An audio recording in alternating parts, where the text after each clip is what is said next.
아유, 오랜만에 게임이나 한 판 해야겠다. 와, 아이템 많네. 아, 도와주세요. 아, 예, 지금 갑니다. 집에 적 있나요? 네네, 1층에 있어요.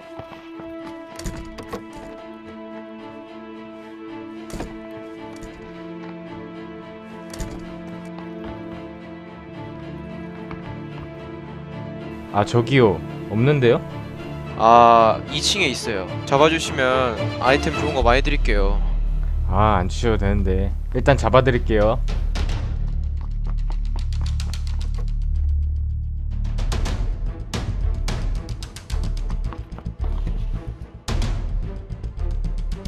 저기요, 2층에도 없잖아요.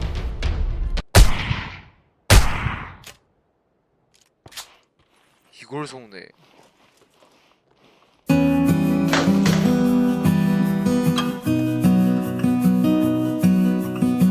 나치 최고의 선동꾼이었던 요세프 게베스는 나에게 한 문장만 달라 누구든 범죄자로 만들 수 있다 라는 말을 남겼습니다. 이 말 한마디에서 느껴지듯이 가짜뉴스는 별거 아닌 것 같아 보이지만 사실 그 어떤 것보다 무서운 존재라고 말할 수 있습니다.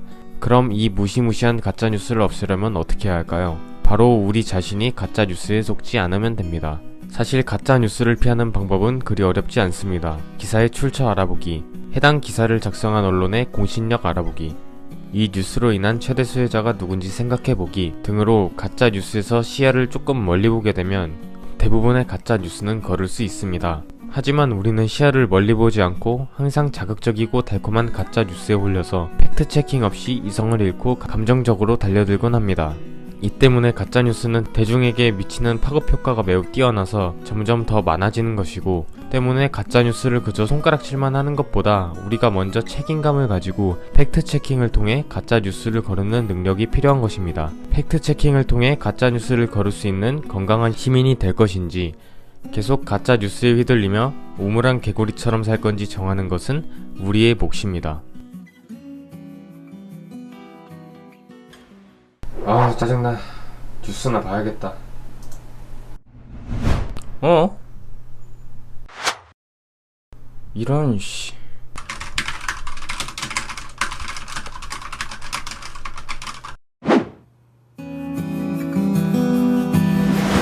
네네, 1층에 있어요. 잡아주시면 아이템 좋은 거 많이 드릴게요. 그 출처가 어디야?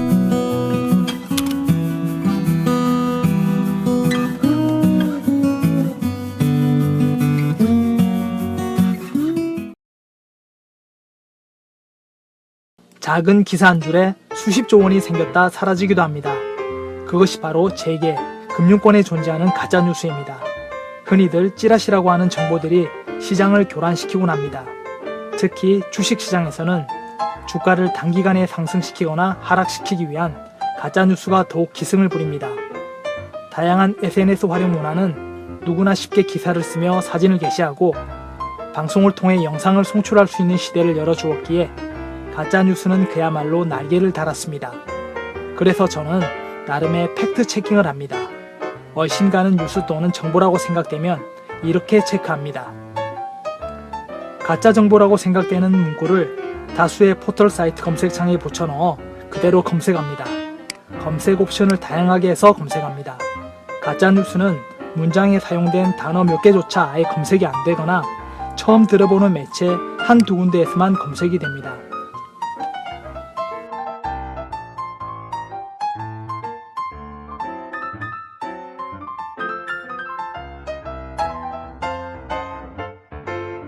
앞서 포털 사이트를 통해 검색된 결과를 보다 보면 상대적으로 먼저 게시한 사람의 계정 정보 또는 이메일 주소를 알 수 있습니다.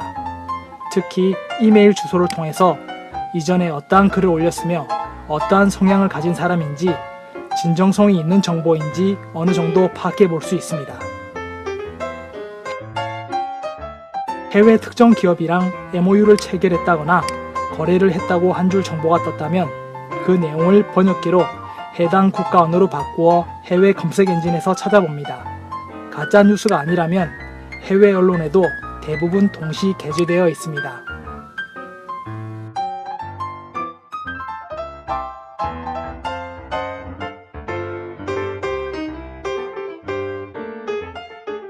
특별히 의심이 가는 브랜드나 제품 또는 장소와 인물 등에 관한 가짜 뉴스가 있다면 해당 키워드를 국문 또는 영문 키워드로 해시태그를 달아서 각종 SNS에서 검색을 합니다.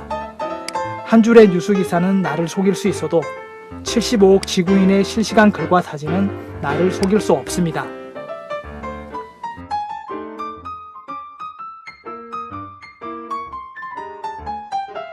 정치적인 목적의 여론몰이 도구로서, 경제적인 목적의 사익 탐취 도구로서 기승을 부리는 가짜뉴스, 정확하게 구분해낼 수 있는 능력을 키우는 것은 또 하나의 경쟁력이 될 것입니다.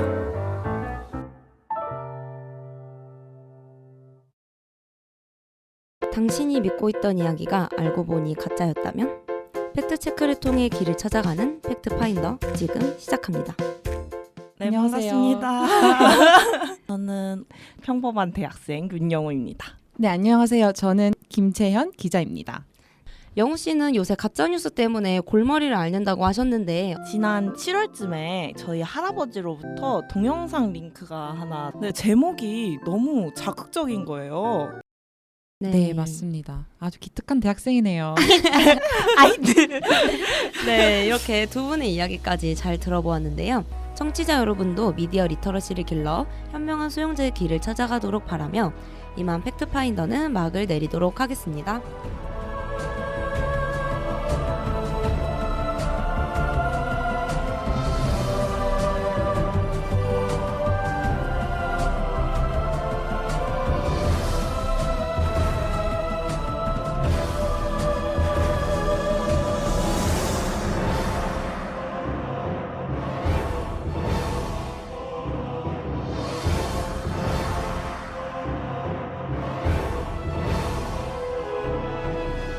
요새 한국에서 가장 큰 이슈가 되고 있는 노, 다들 알고 있지? 아베 정권이 한국을 화이트리스트 국가에서 배제한다고 이야기하자 지난 7월부터 분노한 시민들은 자발적으로 노를 외치며 불매운동을 진행하고 있었는데 감정적 대응으로 피해보는 건 결국 국민이다, 불매운동 효과 즉각적이다 등 의견이 분분한데 대체 뭐가 맞는 거야? 일본이 좀 더 손해를 볼 것 같습니다. 우리가 더 타격이 있지 않을까 생각합니다. 일본이 훨씬 더 손해라고. 일본이 결국에는 더 큰 타격을 볼 거라고 생각합니다. 뭐가 진짠지 우리가 낱낱이 파헤쳐주겠어. 한국인의 2018년 일본 방문자 수는 불과 4년 만에 약 3배가 증가했어. 반면 일본인의 2018년 한국 방문자 수는 2014년에 비해 증가하였으나 최대 규모인 2012년에 비해선 크게 모자란 수준이야. 여행 서비스 교역 및 수지도 2014년 이후부턴 한국이 적자를 기록하고 있음을 알 수 있어. 현대경제연구원의 연구 자료를 보면 최소한의 인적 교류를 감안해 봤을 때 한국인의 일본 관광은 약 81.2%가, 일본인의 한국 관광은 39%가 감소할 수 있다고 말하고 있어. 그 결과 일본의 경제적 피해가 한국에 비해 생산면에선 4.7배, 부가가치면에선 5.9배, 고용면에선 5.3배 크다는 것을 알 수 있어. 이것을 경제 전체 규모에 대입해보면 일본이 한국에 비해 각각 12.7%, 12.9%, 5.7% 피해를 보는 것 또한 알 수 있어. 일본 불매운동이 시작되자 유니클로는 자사임원의 발언으로 엄청난 화제가 됐었잖아. 유니클로는 일본의 패션 브랜드 중 국내 매출에서 가장 큰 감소폭을 보였는데 지금부터 함께 살펴보자. 8개 신용카드사의 유니클로 일주일 단위 매출액은 한 달 사이 70%나 감소했음을 알 수 있어. 2018 유니클로 시장 점유율을 보면 한국이 세 번째로 큰 시장이긴 하지만 실제 한국에서의 매출은 전체의 약 7.95% 정도인 걸 알 수 있어. 한국에서 70%의 이익 감소가 1년 동안 지속된다면 유니클로는 1년 전체 매출의 약 5.57%가 감소함을 확인할 수 있어. 여름이면 역시 시원하게 맥주 한잔 하는 게 최고지. 불매운동이 시작되자 늘 1위를 차지하던 일본 맥주는 국내 맥주에게 순위권을 넘겨주게 되었어. 관세청에 따르면 지난 7월 일본 맥주 수입액은 전달에 비해 45.1%가, 8월 1일부터 11일까지는 무려 98.8%가 감소했다고 밝혔어. 어때? 어마어마하지? 약 2달 만에 이와 같이 큰 감소폭을 보여준 거지. 하지만 우리나라의 큰 감소액을 일본 주류 기업의 매출액과 비교해보면 느낌이 좀 달라. 일본의 가장 큰 주류 기업인 아사히그룹 홀딩스는 자국 내 매출이 1년에 약 14조 원이고 해외 매출은 약 8조 원인 아주 규모가 큰 회사야. 아사히그룹 홀딩스의 자료에 따르면 우리나라는 그 외의 나라에 속해서 0.8% 미만의 비중을 차지하고 있다는 것을 알 수 있어. 잘 알았지? 무분별한 기사 수용은 노. 지금부터 정보를 접할 때의 주의사항을 살펴보자. 득보다 실이 크다라는 기사를 볼 때에는 어느 부분에서 질인지 확인해볼 필요가 있어. 하지만 받는 피해가 서로 다른 부분에서 나타나기 때문에 누구에게 피해가 큰지 단정짓기는 어려워. 매출이 큰 수치로 감소했다 해서 일본 경제에 그만큼 타격을 입히는 것은 아니야. 자극적으로 표현된 수치에 현혹될 수 있음을 주의해야 해. 다양한 자료를 접할 때 출처가 어디인지 확인해볼 필요가 있어. 전문가의 의견이라도 의심해봐야겠지. 그것 또한 팬원의 의견일 수 있거든.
가짜뉴스는 이제 우리 생활 곳곳에 들어와 있습니다.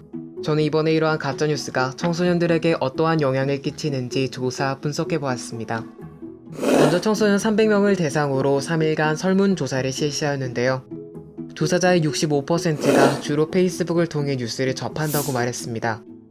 뉴스를 찾아 읽지 않는 청소년들은 페이스북을 통해 뉴스를 접한다는 뜻이죠. 현재 많은 언론사들이 페이스북에 뉴스를 업로드 중인데요. 그중 가장 많은 조회수를 보유한, 즉 가장 영향력이 큰 곳은 바로 위키트리와 인사이트입니다. 실제로 청소년들의 거의 대부분이 이 두 사이트를 통해 뉴스를 본다고 말했고, 다른 언론사들은 25%를 채 넘지 못했습니다. 그런데 이 사이트들이 황색 언론인 것이 문제인데요. 황색 언론이란 흥미를 끌기 위해 찌라시와 같은 기사를 만드는 곳을 말합니다. 이곳은 하루 평균 120개의 게시물을 올리는데 그중 강아지 사진이 아닌 뉴스라고 할 수 있는 게시물은 단 23개, 20%가 채 되지 않았습니다. 기사와 관련된 사진을 사용한 비율도 다른 언론사들의 3분의 1 수준밖에 되지 않았습니다. 그럼 도대체 왜 문제인 걸까요? 평소 정치에 무관심한 6명을 선정해 실험을 실시해보았습니다. 절반은 정부에 대한 긍정적인 기사를, 나머지 절반은 정부에 대한 부정적인 기사를 일틀에 걸쳐 약 10여 건을 익혔습니다. 조금 놀라운 결과가 있었는데요. 어떻게 변했을까요? 긍정적인 기사를 읽은 3명은 정부에 대한 호감도가 많이 상승했습니다. 반대로 부정적인 기사를 읽은 3명은 정부를 비판적으로 바라보기 시작했습니다. 단순히 기사 몇 편을 읽었는데 이렇게나 변했습니다. 아직 가치관이나 자아 정체성이 완전히 만들어지지 않은 청소년들은 이러한 뉴스를 계속 보았을 때 그들이 원하는 대로 세뇌될 수 있다는 것을 이 실험이 보여줍니다. 그만큼 청소년들에게 가짜뉴스가 더욱 위험하다는 뜻이죠. 그럼 청소년들은 어떻게 하면 가짜뉴스를 슬기롭게 대처할 수 있을까요? 하나의 사건이 일어났을 때 기사를 찾아 읽는 조사자는 단 5%밖에 되지 않았습니다. 핸드폰을 보다가 어쩌다 뉴스가 뜨니까 그 뉴스를 보는 것이 아니라 자신이 직접 뉴스를 찾아 읽는 능동적인 자세가 필요합니다. 또한 한 사건에 대한 기사를 보면 같은 내용의 다른 언론사의 기사를 찾아볼 수도 있습니다. 한국경제원에 따르면 지난 2017년 가짜뉴스 피해액이 약 30조 원이라고 하는데요. 이 30조 원은 삼성전자가 한 해 동안 벌어들이는 순이익과 같습니다. 앞으로의 미래를 짊어지고 이끌어갈 청소년들이 올바른 가치관을 가지고 바른 생각을 할 수 있도록 조금 귀찮겠지만 우리 모두 노력하는 자세가 필요합니다.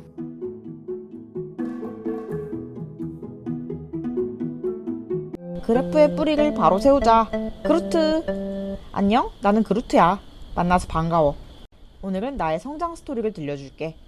자, 씨앗은 수치를 나타낸 텍스트 기사야. 수치가 군데군데 분포해 있어서 눈에 잘 안 들어오지? 맞아. 수치를 텍스트만으로 전달하기에는 무리가 있어. 이 새싹은 표야. 텍스트 기사의 단점을 보완하기 위해 표를 활용하기 시작한 거야. 하지만 여기에도 한계가 있었어.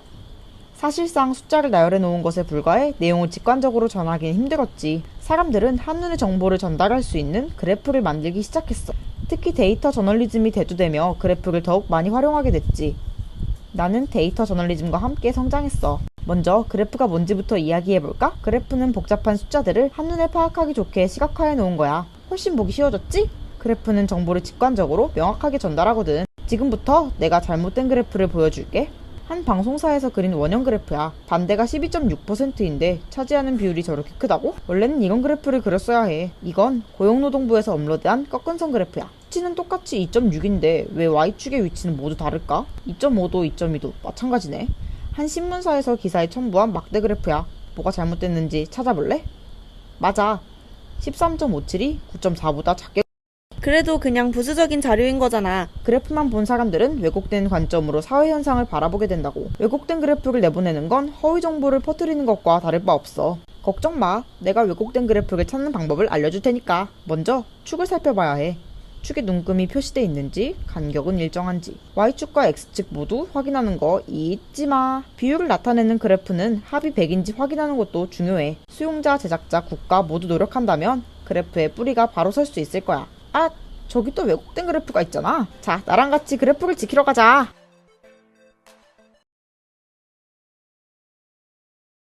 지난 2019년 7월 23일 여성신문의 한 헤드라인입니다.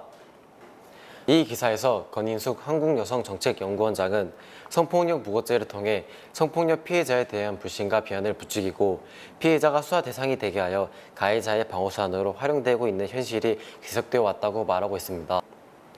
저희 SIBS 뉴스에서는 성범죄 무고 비율 40%와 0.78%라는 이 극단적인 차이에 대해 오늘의 팩트체킹을 해보기로 했습니다.